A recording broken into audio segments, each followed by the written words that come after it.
ನಮಸ್ಕಾರ. 7ನೇ ಅವತಾರ ಶ್ರೀ ರಾಮಾವತಾರ. ಕಾಡು ಸೇರಿ ತಂದೆಯ ಆಜ್ಞೆಯನ್ನು ಪರಿಪಾಲಿಸಿದ ಭೂಪ. ಭಾರತೀಯರಲ್ಲಿ ಶ್ರೀರಾಮನ ಸ್ಮರಣೆ ಮಾಡದೆ ಮಾನವನಿಲ್ಲವೆಂದರೆ ಅತಿಶಯೋಕ್ತಿಯಿಲ್ಲ. ಸಕಲರು ತಮ್ಮ ಮಕ್ಕಳಿಗೆ ಈ ನಾಮವನ್ನಿಟ್ಟು ಇಚ್ಛೆಯಿಂದಲೋ ವಿಷ್ಣುವಿನ ನಾಮವೆಂದೋ ರಾಮರಾಜ್ಯದ ಮೂರ್ತಿಯಾಗಲೆಂದೋ ಸಣ್ಣ ಶಬ್ದವೆಂದೋ ಸದಾ ಆನಂದ ಉಂಟಾಗಲೆಂದೋ ಕರೆಯುವುದುಂಟು. ಭಾರತ ದೇಶವು ನೀತಿ ನೆಲೆಯ ಭೂಮಿ, ಸತ್ಯವಂತರ ನಾಡು, ಮೊರೆ ಹೊಕ್ಕವರನ್ನು ಕಾಪಾಡುವ ಕರುಣಾಳುಗಳ ತಾಯಿ, ದುಷ್ಟರನ್ನು ಸದೆಬಡಿದು ಶಿಷ್ಯರನ್ನು ಪಾಲಿಸುವ ಜನಾಂಗದ ಜನನಿ, ವೀರ ಪುರುಷರ ರಮಣಿ, ತ್ಯಾಗಿಗಳ ಖಣಿ, ಸದಾ ಸಂಪತ್ತಿನ ಬೀಡು, ಭೂಲೋಕದ ಸಾರ ಸರ್ವಸ್ವ. ಇಂತಹ ರಾಷ್ಟ್ರದಲ್ಲಿಯ ಅಯೋಧ್ಯೆ ಪಟ್ಟಣವು ತ್ರೇತಾಯುಗದಲ್ಲಿ ಉತ್ತರ ಭಾರತದಲ್ಲಿ ಗುಡಿಗೋಪುರಗಳಿಂದಲೂ ವಿಶಾಲವಾದ ರಾಜಭವನಗಳಿಂದಲೂ ಮೆರೆಯುತ್ತಿರುವ ರಾಜಧಾನಿಯಲ್ಲಿ ಅಜರಾಜನ ಮಗನಾದ ದಶರಥನು ದಶ ದಿಕ್ಕುಗಳನ್ನು ಗೆದ್ದು ರಾಜ್ಯದಾಡಳಿತವನ್ನು ಸಾಗಿಸುತ್ತಾ ಮಹಾರಾಜನೆಂದು ಖ್ಯಾತನಾಗಿದ್ದನು. ಅವನಿಗೆ ಬಹಳ ದಿನಗಳವರೆಗೆ ಮಕ್ಕಳೇ ಆಗಲಿಲ್ಲ. ಕೌಶಲ್ಯ, ಕೈಕೇಯಿ, ಸುಮಿತ್ರೆ ಎಂಬ 3 ಹೆಂಡಂದಿರೊಡನೆ ಹಲವು ದಿನ ಸುಖ ದಿನದ ಕನಸುಗಳನ್ನು ಕಂಡನು.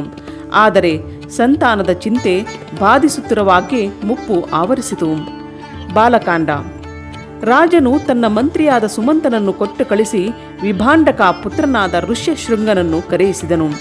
ಆ ಋಷಿಯು ಪೌರೋಹಿತ್ಯವನ್ನು ವಹಿಸಿ ದಶರಥ ರಾಜನಿಗೆ ಪುತ್ರ ಕಾಮೇಷ್ಟಿ ಯಾಗವನ್ನು ಮಾಡಿಸುವಾಗ ಯಜ್ಞಕುಂಡದಿಂದ ಅಗ್ನಿಯು ಪರಮಾನ್ನ ಪಾತ್ರೆಯನ್ನು ತಂದನು. ಅದನ್ನು ದಶರಥ ರಾಜನಿಗೆ ಕೊಟ್ಟು ಅವನು ತನ್ನ 3 ಪತ್ನಿಯರಿಗೆ ವಿಭಾಗ ಮಾಡಿ ಹಂಚಿ ಭಕ್ಷಿಸಲು ಕೊಟ್ಟನು.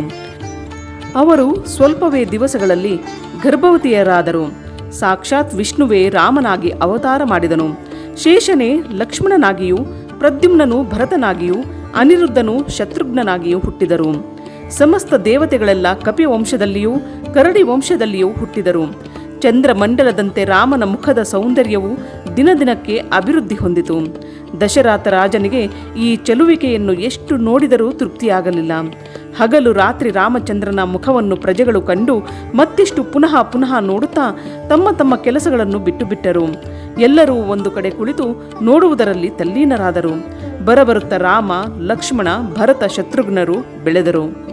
ವಿಶ್ವಾಮಿತ್ರ ಋಷಿಯು ರಾಮ ಲಕ್ಷ್ಮಣರನ್ನು ತನ್ನ ಯಜ್ಞದ ಸಂರಕ್ಷಣೆಗಾಗಿ ಕರೆಯಲು ಬಂದನು. ದಶರಥ ರಾಜನಿಗೆ ನಿನ್ನ ಕುಮಾರರಿಬ್ಬರನ್ನು ನನ್ನಲ್ಲಿ ಕಳಿಸು ಎಂದು ಕೇಳಿದನು. ಮರಗುತ್ತಾ ಕಳಿಸದಿದ್ದರೆ ಋಷಿಯು ಶಾಪ ಕೊಡಬಹುದೆಂದು ಭಾವಿಸಿ ಒಪ್ಪಿಕೊಂಡನು. ವಿಶ್ವಾಮಿತ್ರನು ರಾಜಕುಮಾರರಿಗೆ ಮಾಯಾ ಮಂತ್ರಗಳನ್ನು ಧನುರ್ವಿದ್ಯೆಯನ್ನು ಕಲಿಸಿದ್ದನು. ವಿಶ್ವಾಮಿತ್ರನಿಂದ ರಾಮಚಂದ್ರನು ಕಲಿಯಬೇಕಾದುದು ಏನಿರಲಿಲ್ಲ.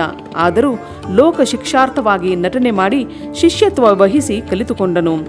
ಬಾಣ ವಿದ್ಯೆಯಲ್ಲಿ ಕುಶಲನಾದ ರಾಮನು ದಾರಿಯಲ್ಲಿ ತಾಟಕ ರಾಕ್ಷಸಿಯನ್ನು ಕೊಂದನು. ಮಾರೀಚ ಮೊದಲಾದ ರಾಕ್ಷಸರು ವಿಶ್ವಾಮಿತ್ರನ ಸಿದ್ಧಾಶ್ರಮದಲ್ಲಿ ನಡೆದ ಯಜ್ಞದಲ್ಲಿ ಮಲಮೂತ್ರಗಳನ್ನು ಹಾಕಬೇಕೆಂದು ಬಂದರು. ಅವರನ್ನು ತಡೆದು ರಾಮ, ಲಕ್ಷ್ಮಣರು ಸುಬಾಹು ರಾಕ್ಷಸನನ್ನು ಕೊಂದರು. ಮಾರೀಚನು ರಾಮಚಂದ್ರನ ಬಾಣದಿಂದ ಹಾರಿ ಹೋಗಿ ಗೋಕರ್ಣದ ಸಮುದ್ರದಲ್ಲಿ ಬಿದ್ದನು. ನಂತರ ತಿರುಗಿ ಆ ಬಾಣವು ರಾಮನ ಕೈ ಸೇರಿತು. ತಾಟಕಿಯು ಸಜ್ಜನರಿಗೆ ಕಂಟಕಳಾಗಿದ್ದಳು. ಅದರಂತೆ ಉಳಿದ ರಾಕ್ಷಸರು ಕಂಟಕರಾಗಿದ್ದರು. ಅವರೆಲ್ಲ ಯಮನ ಸದನವನ್ನು ರಾಮ ಬಾಣದಿಂದ ಸೇರಬೇಕಾಯಿತು. ಕೌಶಿಕೇನ ತಥೋ ರಾಮೋ ನಿಯಾಮಾನಃ ಸಹಾನುಜಃ ಅಹಲ್ಯ ಶಾಪ ನಿರ್ಮೋಕ್ಷಂ ಕೃತ್ವಾ ಸಂಪ್ರಾಪ ಮೈಥಿಲಂ. ವಿದೇಹ ನಗರದಿಂದ ಜನಕರಾಯನ ಪತ್ರಗಳು ಸೀತಾ ಸ್ವಯಂವರಕ್ಕೆ ಬರಬೇಕೆಂದು ಪ್ರಕಟವಾಗಿದ್ದವು. ಅವುಗಳನ್ನು ಕಂಡು ಮಿಥಿಲಾ ಪಟ್ಟಣಕ್ಕೆ ವಿಶ್ವಾಮಿತ್ರನು ರಾಜಕುಮಾರನನ್ನು ತನ್ನೊಡನೆ ಕರೆದುಕೊಂಡು ಹೊರಟನು. ಮಿಥಿಲಾ ಪಟ್ಟಣದ ಮಾರ್ಗವು ಬೇರೆಯಾಗಿದ್ದರೂ ಅಹಲ್ಯಾದೇವಿಯನ್ನು ಉದ್ಧರಿಸುವುದಕ್ಕೆ ಅವಳು ಕಲ್ಲಾಗಿ ಬಿದ್ದಿದ್ದ ಮಾರ್ಗಕ್ಕೆ ರಾಮಲಕ್ಷ್ಮಣರು ವಿಶ್ವಾಮಿತ್ರನೊಡನೆ ಬಂದರು. ಆ ಮಹಿಳೆಯು ಇಂದ್ರನೊಡನೆ ಕೂಡಿದ್ದಳು. ಇದನ್ನು ಅವಳ ಪತಿ ಗೌತಮ ಕಂಡು ಕೋಪಾವಿಷ್ಟನಾಗಿ ಶಿಲೆಯಾಗಲೆಂದು ಇಂದ್ರನಿಗೆ ಸಹಸ್ರ ಭಾಗವಾಗೆಂದು ಶಾಪ ಕೊಟ್ಟಿದ್ದನು. ಅಹಲ್ಯೆಯು ರಾಮನಲ್ಲಿ ಪರಮ ಭಕ್ತಿ ಮಾಡುತ್ತಿದ್ದರಿಂದ ಅವಳ ವಿಮೋಚನೆಗಾದ ಶಿಲೆಯನ್ನು ಸ್ಪರ್ಶಿಸಿದ ತಕ್ಷಣವೇ ಸ್ತ್ರೀರೂಪ ತಾಳಿ ನಿಂತು ಶ್ರೀರಾಮನಿಗೆ ನಮಸ್ಕರಿಸಿದಳು. ಗೌತಮನು ತನ್ನ ಪತ್ನಿಯನ್ನು ರಾಮನ ಆಜ್ಞೆಯಂತೆ ಸ್ವೀಕರಿಸಿ ಅವಳಲ್ಲಿ ಮೊದಲಿಗಿಂತ ಹೆಚ್ಚು ಪ್ರೇಮವನ್ನು ತೋರತೊಡಗಿದನು. ದೇವೇಂದ್ರನು ವಿಷ್ಣು ಭಕ್ತನಾಗಿದ್ದನು. ಅವನ ಮನೋರಥವನ್ನು ರಾಮನು ಪೂರ್ಣ ಮಾಡಿದನು. ಅವನಿಗೆ ಪುನಃ ಪುರುಷತ್ವವು ಪ್ರಾಪ್ತವಾಯಿತು. ಹೀಗಾಗಿ ಅವನು ಗೌತಮರ ಶಾಪದಿಂದ ಮುಕ್ತನಾದನು. ಧನುರ್ಬಾಣಧಾರಿಯಾಗಿ ರಾಮನು ಇಂದ್ರನೀಲ ರತ್ನದಂತೆ ಕಪ್ಪಾಗಿ ಹೊಳೆಯುತ್ತಾ ಸಮಸ್ತರಿಗೆ ಆನಂದೋದ್ರೇಕ ಮಾಡುತ್ತಾ ಮಿಥಿಲಾ ಪಟ್ಟಣವನ್ನು ಪ್ರವೇಶಿಸಿದನು. ಆ ಪಟ್ಟಣದ ನಿವಾಸಿಗಳಾದ ಸ್ತ್ರೀಯರು, ಪುರುಷರು, ವೃದ್ಧರು, ಬಾಲಕರು ರಾಮ ಲಕ್ಷ್ಮಣರನ್ನು ನೋಡಲು ಬಂದರು. ಎಲ್ಲರಿಗೂ ಅವರಿಬ್ಬರ ದರ್ಶನದಿಂದ ಆನಂದವಾಯಿತು. ಜನಕರಾಯನು ವಿಶ್ವಾಮಿತ್ರ ಹಾಗೂ ರಾಮ ಲಕ್ಷ್ಮಣರನ್ನು ಸ್ವಾಗತಿಸಿ ಪೂಜೆ ಮಾಡಿದನು. ವಿಶ್ವಾಮಿತ್ರನು ಜನಕರಾಜನಿಗೆ ರಾಮನನ್ನು ಅಳಿಯನನ್ನಾಗಿ ಮಾಡಿಕೊಳ್ಳೆನ್ನಲು ಅವನಿಗೆ ಸಂತೋಷವೆನಿಸಿ ತನ್ನ ಒಂದು ಪ್ರತಿಜ್ಞೆಯನ್ನು ಅರುಹಿದನು. ನನ್ನಲ್ಲಿ ಪಿನಾಕಿಯ ಧನಸ್ಸು ಇದೆ, ಅದನ್ನು ಬಗ್ಗಿಸಿ ಯಾರು ಎದೆಯೇರಿಸುತ್ತಾರೋ ಅವನನ್ನು ನನ್ನ ಮಗಳು ಪಾಣಿಗ್ರಹಣ ಮಾಡುವಳೆಂದನು.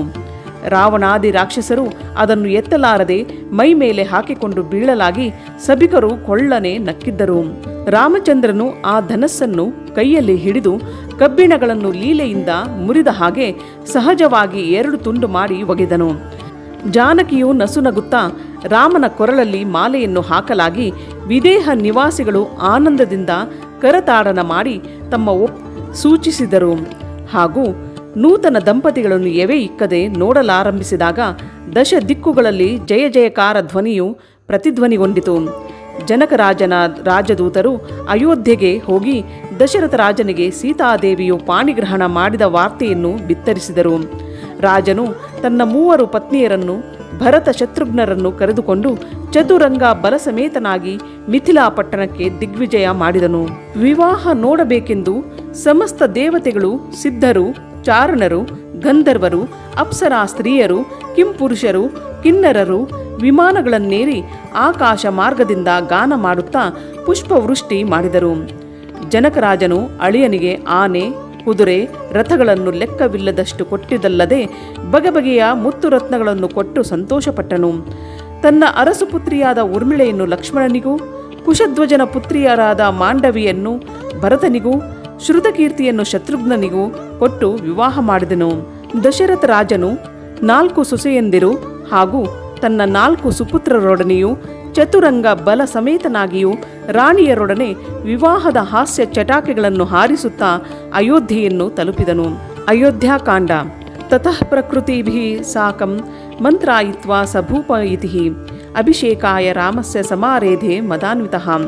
ರಾಜನು ಪ್ರಜೆಗಳನ್ನು, ಮಂತ್ರಿಗಳನ್ನು ವಿಚಾರಿಸಿ ರಾಮನಿಗೆ ಪಟ್ಟಾಭಿಷೇಕ ಮಾಡಬೇಕೆಂದು ಹರ್ಷಭರಿತನಾಗಿ ಉಪಕ್ರಮಿಸಿ ಪಟ್ಟಣವನ್ನು ವಿಶೇಷವಾಗಿ ಸಿಂಗರಿಸಲು ಅಪ್ಪಣೆ ಮಾಡಿದನು.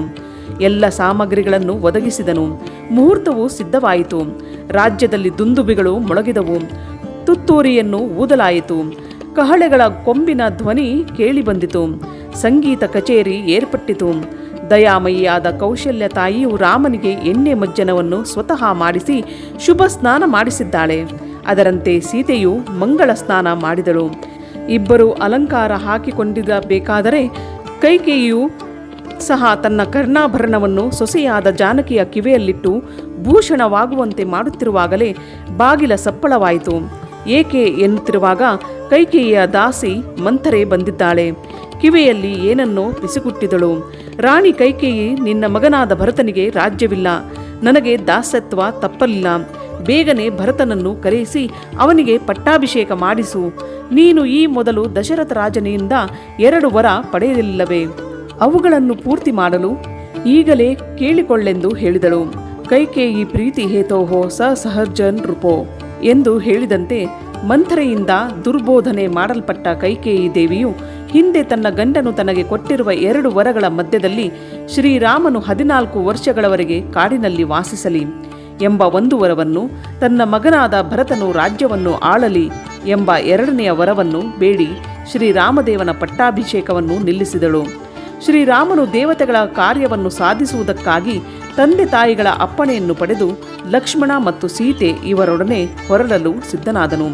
ಒಮ್ಮಿಂದೊಮ್ಮೆ ಪರಿಸ್ಥಿತಿ ಬದಲಾವಣೆ ಹೊಂದಲು ಏನಾದರೂ ಹಿನ್ನೆಲೆ ಬೇಕಲ್ಲವೇ? ದಶರಥ ರಾಜನು ದೇವದಾನವರ ಯುದ್ಧದಲ್ಲಿ ಒಮ್ಮೆ ಭಾಗವಹಿಸಿದಾಗ ಅವನ ಪ್ರೀತಿಯ ಪತ್ನಿ ಕೈಕೇಯಿಯು ರಥವನ್ನೇರಿ ರಾಜನಿಗೆ ಸಹಾಯ ಮಾಡುವುದಕ್ಕಾಗಿ ಕುದುರೆಗಳನ್ನು ಮುಂದೋಡಿಸುತ್ತಿದ್ದಳು. ಅದೇ ಸಮಯದಲ್ಲಿ ರಥದ ಬಲಗಾಲಿಯ ಕೀಲವು ಜಾರಿ ಕೆಳಗೆ ಬಿದ್ದಿತು. ಅದನ್ನು ಅವಳು ಕಂಡು ಬಲಗೈಯನ್ನು ಅಲ್ಲಿ ಇಟ್ಟು ಎಡಗೈಯಿಂದ ರಥದ ಕುದುರೆಗಳನ್ನು ಓಡಿಸಿ ಪತಿಗೆ ಜಯವನ್ನು ಒದಗಿಸಿಕೊಟ್ಟಳು. ಅದಕ್ಕಾಗಿ ರಾಜನು ಪ್ರೀತಿಯಿಂದ 2 ವರಗಳನ್ನು ಅವಳಿಗೆ ದಯಪಾಲಿಸಿದ್ದನು. ಆ ವರಗಳ ಉಪಯೋಗವನ್ನು ಈ ಪ್ರಸಂಗದಲ್ಲಿ ಉಪಯೋಗಿಸಿಕೊಂಡು ಪತಿಯ ಮರಣಕ್ಕೆ ಗುರಿಯಾದಳೆಂದು ರಾಮಚಂದ್ರನೊಬ್ಬನನ್ನು ಬಿಟ್ಟು ಇನ್ನುಳಿದವರೆಲ್ಲರೂ ಹೇಳಿದರು. ಕೈಕೇಯಿಯ ಅಪ್ರಿಯ ನುಡಿಗಳನ್ನು ದಶರಥ ರಾಜನು ಕೇಳಿ ಮೂರ್ಛೆ ಹೋದನು. ಗುಣಾಭಿರಾಮನಾದ ಶ್ರೀರಾಮನು ತಂದೆ ತಾಯಂದಿರ ವಚನ ಪಾಲಿಸುವುದೇ ಪುತ್ರನ ಕರ್ತವ್ಯವೆಂದು ತಿಳಿದು ಪರಮ ಸಂತೋಷದಿಂದ ಒಪ್ಪಿಕೊಂಡಿದ್ದಾನೆ. ದಯಾಮಯಿಯಾದ ಕೌಶಲ್ಯಾದೇವಿಯ ಹಾಗೂ ಕೈಕೇಯಿ ಸುಮಿತ್ರೆಯರ ಪಾದಗಳಿಗೆ ವಂದಿಸಿ ತಂದೆ ಕೊಟ್ಟ ವರಗಳಿಗೆ ಸಾರ್ಥಕತೆಯನ್ನು ವ್ಯಕ್ತ ಮಾಡಿ ಆದರ್ಶ ಪುತ್ರನೆಂದು ಜಗದ್ವಿಖ್ಯಾತಿಯನ್ನು ಪಡೆದ ಸುಂದರ ಪುರುಷ ರಘುರಾಮನ ವಿರಹವನ್ನು ಯಾವ ಪ್ರಜೆಯೂ ಸಹಿಸಲಾರನು. ಆದರೂ ರಘುಪತಿಯು ಪರಮ ಸಹಿಷ್ಣುತೆಯನ್ನು ತಾಳಿದ್ದಾನೆ. ಕೈಕೇಯಿಯ ಮೇಲೆ ಆಕ್ರೋಶ ಮಾಡಲಿಲ್ಲ, ತಂದೆಯನ್ನು ನಿಂದಿಸಲಿಲ್ಲ, ಸೀತೆಯನ್ನು ಮದುವೆಯಾದ ನಿಮಿತ್ತ ಅವಳ ಹಣೆ ಬರಹವನ್ನು ಹಳೆಯಲಿಲ್ಲ, ತಾಯಿಯ ಮೋಹಕ್ಕೆ ಅಂಟಿಕೊಳ್ಳಲಿಲ್ಲ, ಮಂಥರೆಯ ನೀಚ ಕೃತ್ಯವನ್ನು ಬಯಲಿಗೆ ಎಳೆಯಲಿಲ್ಲ. ಆದರೆ ಭವಿಷ್ಯದಲ್ಲಿ ರಾಕ್ಷಸರ ಸಂಹಾರ ಕಾರ್ಯಕ್ಕೆ ಅವಳು ಸಹಾಯಕಳೆಂದೇ ಭಾವಿಸಿದನು. ವೀರಪುರುಷರು ಕ್ಷಣಿಕ ಸುಖಕ್ಕೆ ಮೆಚ್ಚಲಾರರೆಂಬಂತೆ ಜಗತ್ತಿಗೆ ತೋರಿಸಿದ ವೀರಪುರುಷ ರಾಮನೊಬ್ಬನೇ ಆಗಿದ್ದಾನೆ. ಏಕೆಂದರೆ ಅವನು ಸಾಕ್ಷಾತ್ ವಿಷ್ಣುಮೂರ್ತಿ, ಪರಮಾನಂದ ಮೂರ್ತಿ. ಇನ್ನುಳಿದವರೆಲ್ಲರೂ ಅಪೂರ್ಣರು. ಆದ್ದರಿಂದಲೇ ರಾಜ್ಯ ಬೇಕು, ಸುಪದ್ದಿಗೆ ಬೇಕು, ಹಿರಿಯತನ ಬೇಕು, ಅಧಿಕಾರ ಬೇಕು, ಹೀಗೆ ಬೇಕು ಬೇಡಿಕೆಗಳ ಬೆನ್ನು ಹತ್ತಿ ಅನೀತಿಗಳ ಜನರೇ ಹೆಚ್ಚಾಗಿ ಈ ಭೂತಲದಲ್ಲಿ ಕೋಟಿ ಕೋಟಿ ರಾಜರು ಆಗಿ ಹೋಗಿದ್ದಾರೆ. ನಮ್ಮ ಕಥಾನಾಯಕ ರಾಮನು ಅವರ ಮಾಲಿಕೆಯಲ್ಲಿ ಸೇರುವ ವ್ಯಕ್ತಿಯಲ್ಲ.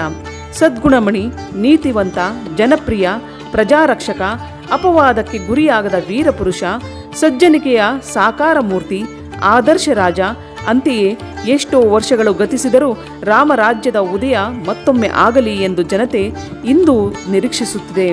ಭಾಗವತದಲ್ಲಿ ಹೇಳಿದಂತೆ ರಾಮಚಂದ್ರನು ತಂದೆಯ ವಚನ ಪಾಲನೆಗಾಗಿ ರಾಜ್ಯವನ್ನು ತ್ಯಾಗ ಮಾಡಿ ಒಂದು ವನದಿಂದ ಇನ್ನೊಂದು ವನಕ್ಕೆ ಸಂಚರಿಸಲು ದೃಢ ನಿರ್ಧಾರ ಮಾಡಿದ್ದಾನೆ. ಇದನ್ನರಿತು ದಶರಥನು ಸುಮಂತ್ರನನ್ನು ಕರೆಯಿಸಿ ರಾಮನನ್ನು ರಥದಲ್ಲಿ ಕುಳ್ಳಿರಿಸಿ ವನದಲ್ಲಿ ಬಿಟ್ಟು ಬರಲು ಹೇಳಿದನು. ರಥ ಸಿದ್ಧವಾಗಿ ನಿಂತಿರಲು ಕೂಡಲೇ ನಾರು ಬಟ್ಟೆಯನ್ನುಟ್ಟನು. ಸೀತೆಯು ನಾರು ಬಟ್ಟೆಯ ಸೀರೆ ಕುಪ್ಪಸವನ್ನು ತೊಟ್ಟಳು. ಭ್ರಾತೃ ಪ್ರೇಮದಲ್ಲಿ ಅಗ್ರಗಣ್ಯನಾದ ಲಕ್ಷ್ಮಣನು ರಾಜ್ಯದ ಸೊಬಗನ್ನು ಅನುಭವಿಸದೆ ಅಣ್ಣನ ಸೇವೆಗೆ ಸಿದ್ಧನಾಗಿ ವಲ್ಕಲಧಾರಿಯಾಗಿ ಧನುರ್ಬಾಣಗಳನ್ನು ತೊಟ್ಟನು. ಮೂವರು ರಥವನ್ನೇರಿದರು. ಅಯೋಧ್ಯೆಯ ಪ್ರಜಾಜನರು ಅವರನ್ನು ಬೀಳ್ಕೊಡಲು ಗುಂಪು ಗುಂಪಾಗಿ ಬಂದು ರಥವನ್ನು ಹಿಂಬಾಲಿಸಿದರು. ತಂದೆ ದಶರಥನು ಪುತ್ರನ ವಿರಹ ತಾಳದೆ ಓಡಿ ಓಡಿ ರಥದಲ್ಲಿ ಕುಳಿತು ರಾಮ ಲಕ್ಷ್ಮಣ ಸೀತೆಯರನ್ನು ಕಂಡು ಬಿಕ್ಕಿ ಬಿಕ್ಕಿ ಅಳುತ್ತಾನೆ. ದುಃಖದಿಂದ ಬೆಂದಿದ್ದಾನೆ, ಮತಿಗೆಟ್ಟಿದ್ದಾನೆ. ಕಂಗಾಲಾಗಿ ದೊಪ್ಪನೆ ಶಕ್ತಿಗುಂದಿ ನೆಲಕ್ಕೆ ಬಿದ್ದಿದ್ದಾನೆ. ಕೌಶಲ್ಯೆಯು ಮೇಲಕ್ಕೆ ಎತ್ತಿ ಕೈ ಹಿಡಿದು ಕರೆದುಕೊಂಡು ಬಂದಳು. ಪಟ್ಟಣ ನಿವಾಸಿಗಳ ಕಣ್ಣುಗಳು ಶೋಕಾಶ್ರುಗಳಿಂದ ತುಂಬಿ ಧಾರಾಕಾರಾಗಿ ಸುರಿಯುತ್ತಿವೆ. ಜ್ಞಾನಿಗಳು, ಋಷಿಗಳು ಸಹ ರಣವನ್ನು ಹಿಂಬಾಲಿಸಿ ರಾಮನಿದ್ದೆಡೆಗೆ ಹೆಜ್ಜೆ ಹಾಕುತ್ತಿದ್ದಾರೆ. ರಾಮನಿರದ ಅಯೋಧ್ಯ ಪಟ್ಟಣವು ಕಳೆಗುಂದಿದೆ. ನಿರುತ್ಸಾಹದ ಅಬ್ಬರ ಹೆಚ್ಚುತ್ತಿದೆ. ಪ್ರಜೆಗಳು, ಮಂತ್ರಿಗಳು, ಚತುರಂಗ ಬಲವು ಶೋಕ ಸಾಗರದಲ್ಲಿ ಮುಳುಗಿದೆ. ತಂದೆಯ ಕೊನೆಯ ಭೆಟ್ಟಿಯಾಗಲಾಗಿ ರಾಮ, ನೀನು ನನ್ನನ್ನು ಬಿಟ್ಟು ತೊಲಗುವಿಯಾ ಎಂದು ತಂದೆ ದಶರಥ ಕೂಗುತ್ತಿದ್ದಾನೆ. ಕೈಕೇಯಿಯನ್ನು ಎಲ್ಲರೂ ಧಿಕ್ಕರಿಸುತ್ತಿದ್ದಾರೆ. ಕೌಶಲ್ಯೆಯು ಚಿಕ್ಕವಳಾದ ಸೀತಾದೇವಿಗೆ ರಾಮನನ್ನು ಅಗಲಬೇಡವೆಂದು ಆಶೀರ್ವದಿಸಿ ಬುದ್ಧಿವಾದವನ್ನು ಹೇಳಿದ್ದಾಳೆ. ಸೊಸೆಯನ್ನು ಒಮ್ಮೆ ತಬ್ಬಿಕೊಂಡಳು, ಮತ್ತೊಮ್ಮೆ ಮಗ ಸೊಸೆಯನ್ನು ಎವೆ ಇಕ್ಕದೆ ನೋಡುತ್ತಿದ್ದಾಳೆ. ಕಂಠ ಬಿಗಿದು ಬಂದು ಮಾತು ಹೊರಡದಾದವು. ಸುಮ್ಮನೆ ನಿಂತು ಬಿಟ್ಟಳು. ಅಮ್ಮ, ಅಳಬೇಡ. ನನಗೆ 3 ಲೋಕಗಳಲ್ಲಿರುವ ದೇವದಾನವರಿಂದ ಪರಾಜಯವಿಲ್ಲ, ಹೆದರಿಕೆ ಇಲ್ಲ. ಈ ಇಬ್ಬರನ್ನು ಈಗ ಕರೆದುಕೊಂಡು ಹೋಗಿ ಬೇಗನೆ ನಿನ್ನ ದರ್ಶನಕ್ಕೆ ತಿರುಗಿ ಬರುವೆನು ಎಂದು ಹೇಳಿ ಹಿಂಬಾಲಿಸಿದ. ಜನರಿಗೆ, ನೀವೆಲ್ಲರೂ ಹಿಂದಿರುಗಿರಿ. ನಿಮ್ಮ ನಿಮ್ಮ ಸ್ಥಾನದಲ್ಲಿದ್ದು ಭರತನ ಪ್ರಜೆಗಳಾಗಿ ಅವನಿಗೆ ಬೆಂಬಲ ಕೊಡಿ. ಅವನ ಶಾಸನವನ್ನು ಪಾಲಿಸಿರಿ. 14 ವರ್ಷ ಕಳೆದ ಮೇಲೆ ನಾನು ರಾಜಧಾನಿಯನ್ನು ಸೇರುವೆನೆಂದು ಕೊನೆಗೊಮ್ಮೆ ಘೋಷಿಸಿ ಮಂತ್ರಿಗೆ ರಥವನ್ನು ಬೇಗ ಬೇಗನೆ ಮುಂದೆ ಸಾಗಿಸಲು ಅಪ್ಪಣೆ ಮಾಡಿದನು. ಅಂದು ಸಂಜೆ ತಮಸಾ ನದಿಯ ತೀರಕ್ಕೆ ಬಂದನು. ಲಕ್ಷ್ಮಣನನ್ನು ಕರೆದು, ಸಹೋದರ, ಇಂದಿನಿಂದ ಗಡ್ಡೆ ಗೆಣಸುಗಳನ್ನು ತಿಂದು ಜೀವಿಸೋಣವೆಂದು ಸೂಚಿಸಿದನು. ಸುಮಂತನು ರಥವನ್ನು ನಿಲ್ಲಿಸಿದನು. ರಾಮ ಲಕ್ಷ್ಮಣ ಸೀತೆಯರು ಇಳಿದರು. ಪ್ರಜೆಗಳು ಅಂದು ರಾತ್ರಿ ರಾಮನ ಜೊತೆಗೆ ಕಳೆದರು. ಅವರೆಲ್ಲರನ್ನು ನೋಡಿ ಅವರು ನಿದ್ರೆ ಮಾಡುತ್ತಿರುವಾಗಲೇ ರಾತ್ರಿ ಕಾಲದಲ್ಲಿ ಸುಮಂತನಿಗೆ ರಥ ಸಿದ್ಧ ಮಾಡಲು ಹೇಳಿದನು. ರಥದಲ್ಲಿ 3 ಕುಳಿತರು. ಅಯೋಧ್ಯೆಯ ದಿಕ್ಕಿಗೆ ರಥ ಕೆಲವೊಂದು ಮಾರ್ಗವಾಗಿ ಬೆಳಗಿನ ಜಾವದಲ್ಲಿ ತಿರುಗಿ ಬಂದು ಸರಿಯುವ ನದಿಯನ್ನು ದಾಟಿ ಕೋಸಲ ದೇಶಕ್ಕೆ ಬಂದಿತು. ಪ್ರಜೆಗಳು ನಿದ್ರೆಯಿಂದ ಎಚ್ಚೆತ್ತರು. ಬೆಳಗಾಯಿತು. ರಥಗಾಲಿಗಳು ಅಯೋಧ್ಯೆಯ ಕಡೆಗೆ ಸಾಗಿದ್ದವು. ಶ್ರೀರಾಮನು ಅಯೋಧ್ಯೆಗೆ ಹೋಗಿರಬಹುದೆಂದು ಅವರು ಲಘು ಬಗೆಯಿಂದ ಪಟ್ಟಣವನ್ನು ಸೇರಿಬಿಟ್ಟರು. ರಾಮನು ಅಗಲಿ ದೂರ ಹೋದದ್ದು ಅವರಿಗೆ ಹಿಂದಿನಿಂದ ತಿಳಿದು ಬಂದಿತು. ಕೋಸಲ ದೇಶದ ಭಕ್ತರ ಭಕ್ತಿಗೆ ಮೆಚ್ಚಿ ಶ್ರೀರಾಮಚಂದ್ರನು ಅವರಿಗೆಲ್ಲ ತಮ್ಮ ತಮ್ಮ ಮನೆಗೆ ಹೋಗಲು ಅಪ್ಪಣೆ ಮಾಡಲಾಗಿ ಅವರು ಅವನ ಗುಣಗಾನ ಮಾಡುತ್ತಾ ತಮ್ಮ ಬಿಡಾರವನ್ನು ಸೇರಿದರು. ಶ್ರೀರಾಮನ ಅವತಾರವು ಮುಂದುವರಿಯುವುದು.